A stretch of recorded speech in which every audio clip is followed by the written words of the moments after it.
akan melanjutkan ini pembacaan idgham kamil ya. Pada dasarnya idgham kamil ini itu sama aja seperti tadi, seperti idgham mimi, idgham mutamatsil lain ya, idgham mutamatsil lain, idgham mutaqaribain, idgham mutamatsil lain, masih masuk ke situ semuanya. Kemudian di sini ada idgham kamil yang berbentuk alif lam juga, alif lam syamsiyah masuk juga. Ya. Jadi intinya apabila kita sudah membahas idgham seperti idgham mimi, ya, seperti idgham mutaqaribain, idgham mutajanisain, itu pada dasarnya sudah mencukupi kan, ya. Tapi di sini untuk lebih ini aja, untuk lebih kita saling murojaah bersama ya, saling memurojaah bersama, maka kita akan baca di sini masing-masing seperti tadi dua baris ya, ya dari depan dulu dari Abu Fairuz, silakan baris pertama dan kedua ya, nanti seterusnya seperti itu. Ar-Rahim min rizqillah. Ya, sekali lagi ulang. Ar-Rahim min rizqillah. Nah, perhatikan di sini huruf rohnya berharokat kasroh, ya. Maka dia dibaca tarkik, ya. Jadi huruf roh apabila dia berharokat kasroh, jadi tarkik. Min rizqillah. Jadi ini bisa ya. Min rizqillah lagi. Min rizqillah. Gitu ya. Min laban. Hal lakum as-sawab. Konsentrasi. As-sawab. Mir rabbihim. Ya, jadi di sini ada faedah yang kita ambil di sini. Berarti alif lam asy-syamsiyah ya, itu masuk kepada idgham kamil. Alif lam asy-syamsiyah itu idgham kamil. Kenapa dia dikatakan idgham kamil? Karena dia alif lamnya itu ya, itu idgham secara sempurna ke huruf yang setelahnya itu. Makanya dia diberikan tasydid di alif lam asy-syamsiyah itu. Ya. Ya, jadi seperti itu ini pembahasan. Kemudian tadi kita ambil pelajaran juga huruf roh itu ya, sebagaimana nanti insya Allah ya di halaman selanjutnya kita akan fokus membahas terkait huruf roh. Huruf roh itu ya untuk kita pahami bersama ya perlahan-lahan. Ketika dia berharokat kasroh maka dia dibaca tarkik tipis. Gitu. Jadi mirizillah ya, mirizillah dibaca tarkik. Itu pelajaran yang bisa kita ambil. Baik, berikutnya fa'amana ta'ifah. Sekali lagi. Fa'amana ta'ifah. Iya. Ya. Nah, jadi di sini panjangnya kalau ada seperti ini 4 atau 5 harokat. Ya. Sekali lagi. Fa'amana ta'ifah. Kadarnya 4 harokat atau 5 harokat. Ya. Fa'amana ta'ifah.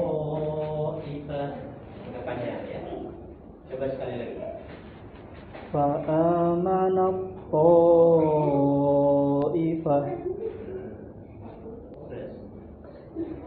Qad tabayyan. Qad tabayyan. Enggak ya, jadi huruf ya itu ketika bertasydid tidak boleh ditempo. Seperti tadi yang pertama. Qad tabayyan. Qad tabayyan.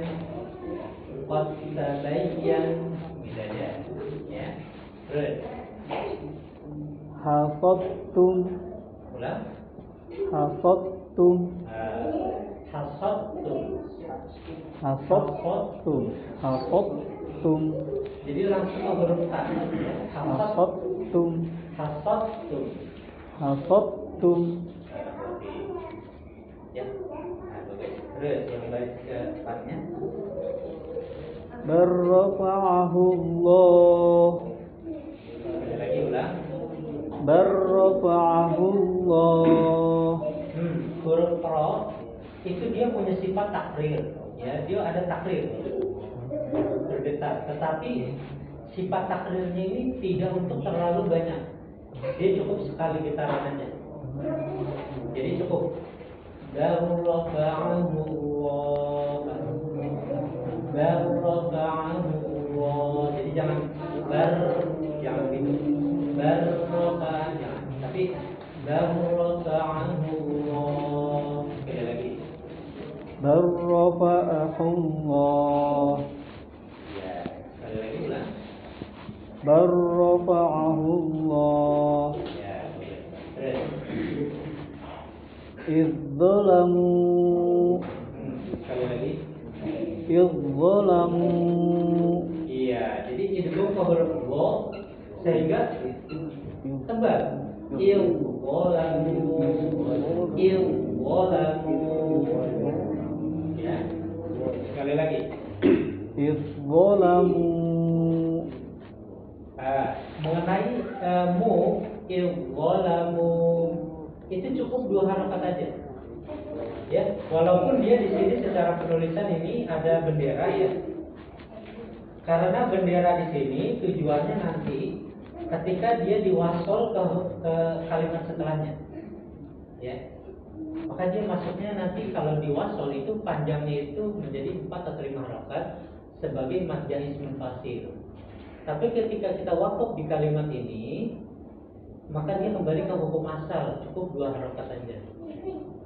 Ya, jadi mad ismul fasil ketika diwakaf dia ke hukum asal, mad asli aja. Jadi cukup idzalamu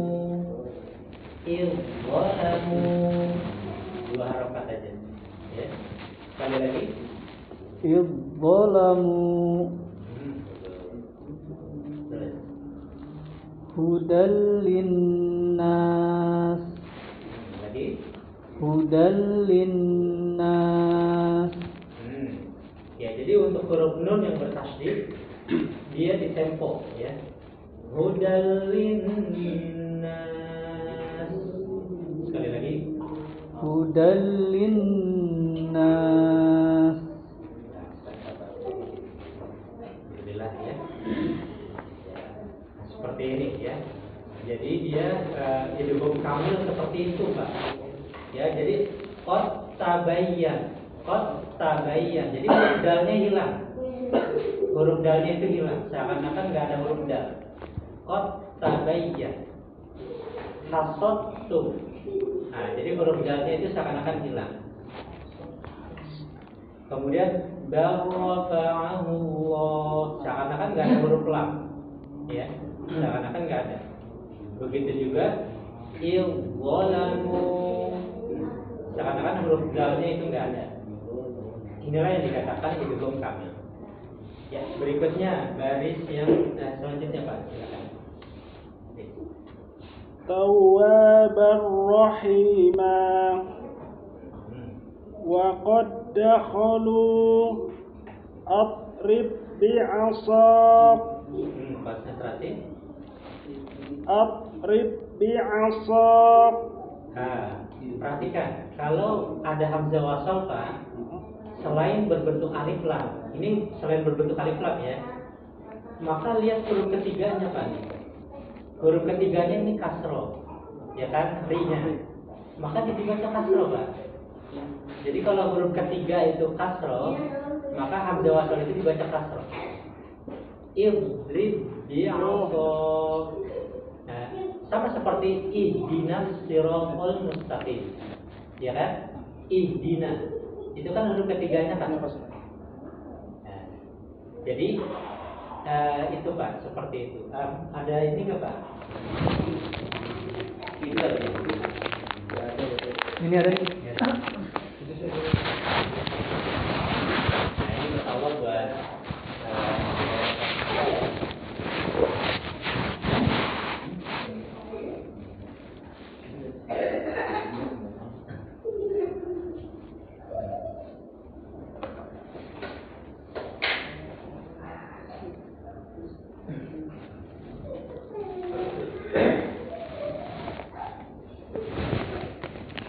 jadi ini Pak ya, kalau hamzah wasol ya, hamzah wasol kalau dia misalkan selain berbentuk alif lam, bentuknya hamzah wasol ini selain berbentuk alif lam, maka dia ada kaidah yang harus kita pahami ya.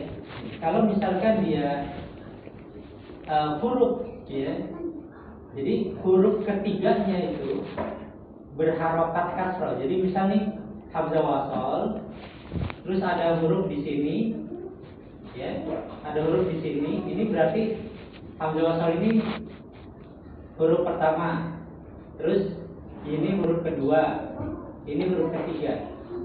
Jadi apabila huruf ketiganya ini berharokat kasroh gitu Pak ya, berharokat kasroh ataupun fathah.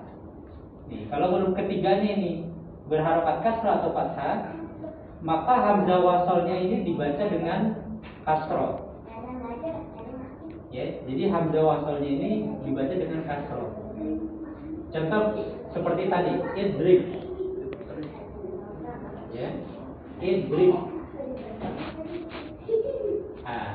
Jadi hamzah wasolnya ini Pak, ya, kita lihat nih huruf ketiganya, 1, 2, 3, berharokat kasroh. Nih, jadi kuncinya di sini.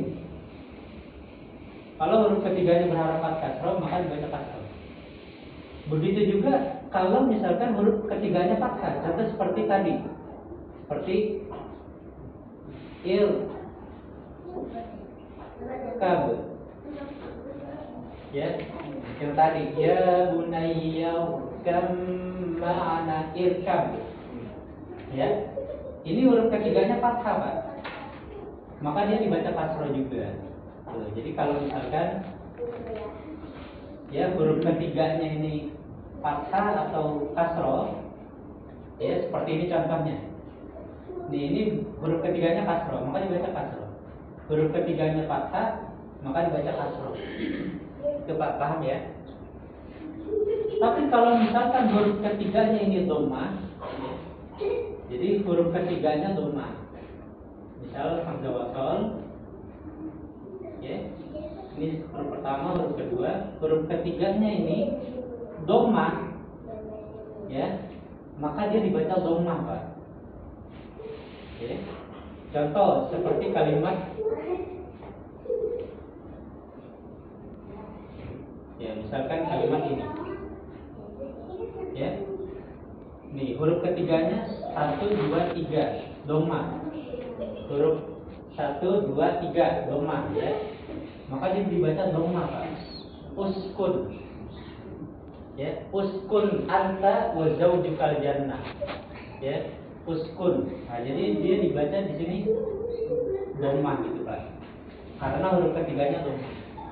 Ini kaidah kalau selain berbentuk alif lam Pak. Paham ya? Contoh seperti ini, idrib bi'asakal hajar. Nah ini, ya, nah, seperti itu. Ini idrib bi'asaka. Kalau berbentuk alif lam, kalau hamzah wasol ini Pak, bentuknya itu alif lam, maka dia selamanya dibaca dengan fathah. Contoh alhamdulillah, ya, alhamdulillah. Jadi ini alhamdulillah.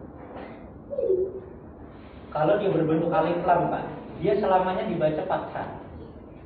Ya. Kalau misalkan berbentuk ini, berbentuk alif lam begini, ya, ini kaidah yang kedua yang bisa kita ambil.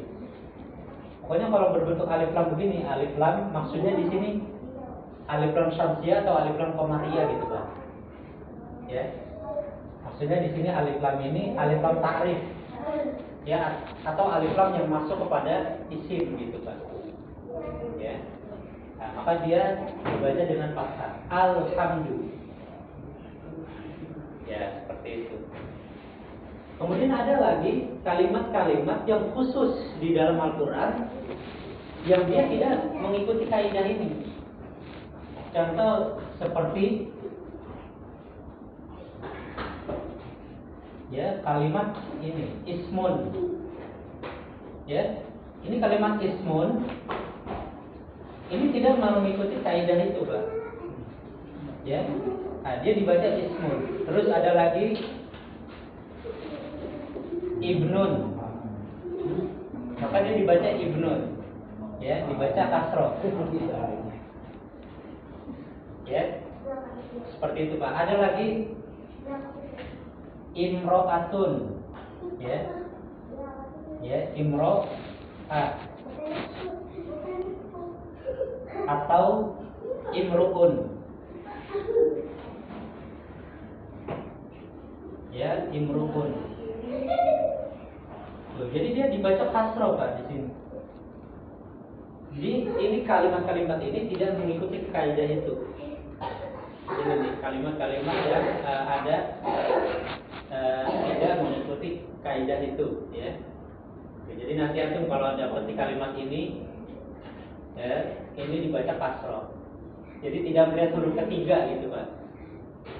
Tidak melihat huruf ketiga, tidak melihat huruf ketiganya, tidak. Dia pokoknya dibaca kasroh aja semuanya.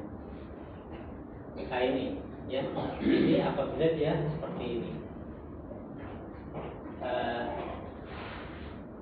Kalau bentuknya berbentuk hamzah wasal, jadi ini pembahasan hamzah wasal Pak. Ya, hamzah wasal. Jadi ada kaidahnya. Nanti kalau misalkan, ya, antum dapati, ya, antum dapati kalau misalkan dia ada ininya, ya, ada kepala hamzahnya, ini bukan hamzah wasal Pak. Ini namanya hamzah qat'a, ya. Jadi kalau begini nih, ya, ini namanya hamzah qat'a. Begini, ya, hamzah qat'a. Ya, ini keluar dari bukan pembahasan hamzah wasal. Jadi kalau ini beda lagi nanti pembahasannya. Wallahu a'lam. Ya, silakan. Kalau yang ujung itu, kalau kita belajar sholat, nggak pernah melihat kaidah itu, misalnya bahasa misalnya. Tinggal ikut wazannya, borobah ikut wazannya, borobah ya 1000 gitu. Jadi kalau bagi mereka yang belajar sholat, mungkin nggak perlu lihat depannya ini, langsung bisa baca.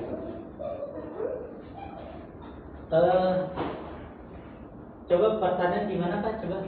Enggak, bagi mereka yang bekerja di sholat, Iya. itu mungkin nggak perlu lihat kaidah ini, kalau dia udah paham itu borobah ikut wazan, borobah 1000. Iya. Bayar kamu ikat gitu kan. Akannya skun gitu. Maksudnya gitu. Oh iya. Iya, jadi bagi yang sudah mempelajari kaidah bahasa Arab, ya, kaidah bahasa Arab itu karena dia ada wazannya, iya, ada timbangannya, ya kan. Jadi timbangan-timbangan di dalam ilmu sorof itu jelas. Nah, jadi hal-hal seperti ini itu sangat mudah sekali.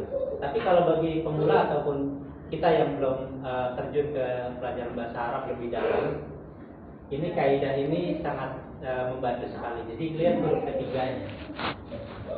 Kalau huruf ketiganya fathah atau kasrah maka dia kasrah biasanya. Kalau huruf ketiganya dhamma maka dhamma. Nah, karena memang jadi kalau di dalam bahasa Arab, ya, di dalam bahasa Arab itu dia bukan melihat huruf ketiganya, justru melihat huruf kedua. Ya, kalau di kaidah bahasa Arab, karena kan uskun itu kan berasal dari sakana, ya, sakana yaskunu. Kalau misalkan, ya, misalnya sakana yaskunu, ini kan wazannya mengikuti fa'ala yaqulu. Yaskunu. Ini kalimat sakana yaskunu, ya. Kalau kita ingin menjadikan ini sebagai fi'il amr, ya, maka caranya huruf mudhora'ahnya ini dibuang. Ya, huruf mudhora'ahnya dibuang. Ya kan, itu kan cara pertama tuh. Huruf mudhora'ah dibuang. Kemudian karena dia itu adalah jazmnya itu adalah dengan sukun, maka ini kita sukunkan. Terjadilah seperti ini gitu Pak di dalam fiil pembentukannya. Lalu ini diawali dengan sukun, maka tidak mungkin bisa terbaca karena sukun itu tidak bisa memberikan suara. Lalu bagaimana untuk bisa memberikan suara? Maka orang Arab menambahkan hamzah di depannya. Ini hamzahnya hamzah pembantu saja. Lalu hamzah pembantu ini diberikan harokat, ya, diberikan harokat yang huruf keduanya ini 1, 2 doma, maka dia doma. Itu caranya. Itu pembentukan fiil amr. Ya. Nah, kalau nanti, alhamdulillah di Durus Suluhu jilid 2 itu udah mulai belajar tuh. Ya. Alhamdulillah kita di Mushola Ar-Rasyidin udah masuk ke pelajaran yang ke-27 Pak, alhamdulillah. Di Durus Suluhu jilid 2. Alhamdulillah ini udah pelajarin, udah kita lewat. Ya. Nah, seperti ini. Jadi pembentukan fiil amr. Ya, barakallahu fiik. Mungkin ada lagi yang ingin ditanya? Ya. Nah, seperti itu Pak ya. Barakallahu fiik. Jadi dibaca idrib bi'asaka. Idrib bi'asaka dari penjelasan di atas. Mudah-mudahan kita bisa mengambil faedahnya ya. Ya, silakan dilanjutkan Pak, masih lagi. فما ربحت تجارتهم Bagus. وقل رب زدني علما. Ya, bagus ya. Nah, berikutnya Pak Saro, silakan. At-tayyibun. Ya, sekali lagi. At-tayyibun. Wa kafarat ta'ifah. Agak sedikit ditasydidkan Pak. Wa kafarat jadi wa kafarat ta'ifah lagi. Wa kafarat ta'ifah. Jadi huruf o itu Pak punya sifat dia istilah. Jadi pangkal lidahnya usahakan diangkat Pak. Jadi o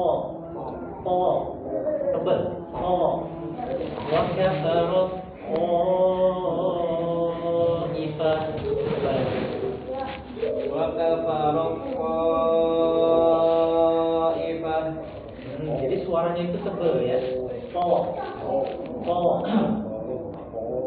Perlu diingat suara tebal itu bukan dari monyongnya bibir ya, tapi dia karena diangkatnya pangkal lidah, karena dia punya sifat istilah. Istilah itu melekat pada huruf to itu, bahkan dia huruf to itu isbaq ya. Nanti insyaallah nih di pembahasan idgham nakis ini akan disinggung nih mengenai sifat isbaq ini di murojaah lah, karena di pelajaran lalu kita sudah pernah lewat kan sifat isbaq itu. Jadi sifat isbaq itu bahasanya begini Pak. Isbaq itu berasal dari tobako, ya tobako. Artinya apa? Artinya ini lidah itu dengan langit-langit itu kayak lengket begitu, ya. Jadi lidah kita ini dengan langit-langit mulut itu kayak lengket kayak begini Pak. Itu sifat isbaq.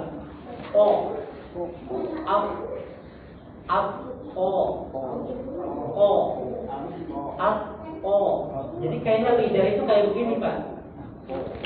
Ini lidah kita ini kayak begini nih di langit-langit itu di mulut. Beda dengan huruf ta. Kalau huruf ta kan ta. Ini apa ketika dia sukun? At. Jadi lidahnya itu nggak naik gini. Beda dengan po. Out. Begitu lidahnya. Itu yang dikatakan sifat itbaq gitu Pak. Jadi tebal. Ya, sekali lagi coba Pak. Wa kafarat ta'ifah. Kurang Pak ya. Itbaqnya masih kurang. Ya. Insya Allah nanti dilatih. Asqalat da'wallah. Ya, ini juga sama Pak, lafzul jalalah Pak. Dia punya sifat tamsim juga ini. Kenapa? Karena didahului fathah. Asqalat da'wallah. Ya, da'wallah. Jadi tebal suaranya gitu Pak. Itu yang dikatakan tamsim. Sekali lagi. Asqalat da'wallah. Oke ya. Nah, nanti dilatih Pak ya. Dilatih papaliganya diangkat. Jadi suaranya itu tebal.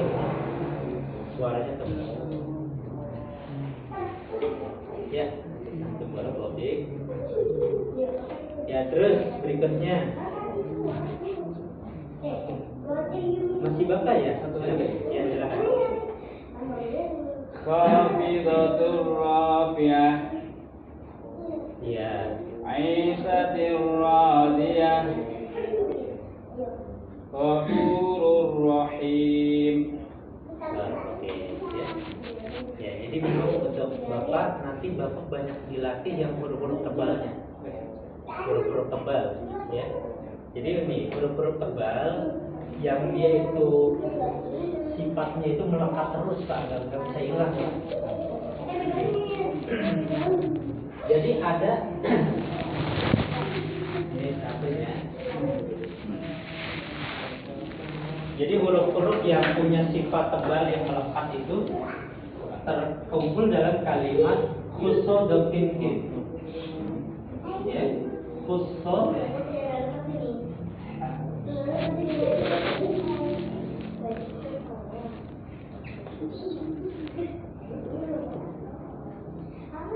Akhir.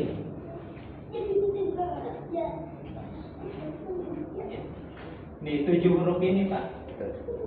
Ya, kha, qad, wal, ghain, ta, dha. Ini dia punya sifat isti'la, ya. Yang ini melekat padanya sifat ketebalan dalam segala kondisi, Pak. Mau dia fathah, kasroh, dhamma, mau didahului fathah, didahului kasroh, didahului dhamma, itu tetap dibaca tebal. Contoh misalkan kalimat khusus misalkan. Khusus. Ini dia baca tebal, Pak. Ya. Contoh lagi misalkan silpo. Ya. Silpo. Dibaca tebal gitu, Pak. Ya, terus didahului fathah seperti ya misalkan akhraja misalkan. Akhraja dibaca tebal. Misal dibaca kasroh misalkan. Ya, didahului kasroh sama tebal juga. Jadi kesimpulannya ketujuh huruf ini di dalam semua tempat, di dalam setiap keadaan harus dibaca tebal gitu Pak. Ya, harus dibaca tebal. Berarti kita harus latih. Berarti harus kita melatih menebalkan huruf-huruf itu. Memang kata Ustaz Ali Hafizahullah Ta'ala ya, ketika anak belajar dengan beliau, kalau orang Indonesia itu cenderung menipiskan orang huruf-huruf yang tebal gitu Pak. Ya, terutama kayak orang-orang Sunda gitu Pak. Orang-orang Sunda, orang-orang ini. Itu kata beliau, kata Ustaz Ali Subhanahu wa ta'ala, kata beliau beliau ngajar fokus ke orang kayak orang-orang Sunda, orang Bogor gitu, orang-orang ini. Itu berat, susah. Kalau yang memang masih belum pernah belajar itu susah. Sunda Aceh hampir sama, Aceh juga hampir sama. Iya.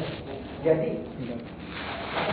udah terbentuk ininya tipisnya gitu, suara tipisnya terbentuk. Jadi disuruh tebelin terus nggak bisa. Zal aja dibaca da, zal dibaca da. Jadi dalam zal dibacanya sama. Iya. Ada lagi sebagian daerah zal dibaca sa gitu kan ya. Kayak ustaz gitu kan. Ustaz.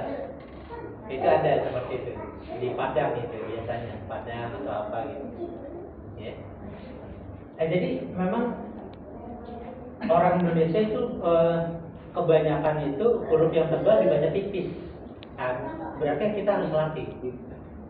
Berarti kita harus banyak melatih. Ya. Sementara Pak orang-orang Arab huruf tipis dibaca tebal. Tapi emang dari sono ya ikutin aja. Iya. Makanya pengalaman Ustaz Ali ketika ngajar di Qatar itu kata beliau, kalau ngajar orang Arab itu huruf tipis ditebelin.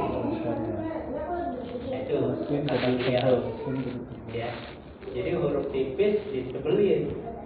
Sekalinya huruf tebel, sekalinya orang Indonesia huruf tipis, huruf tebel ditipisin, kebalik gitu. Logatnya gitu ya. Wallahu a'lam bishawab. Ya maka di sini kita perlu mujahadah bersungguh-sungguh untuk melatih.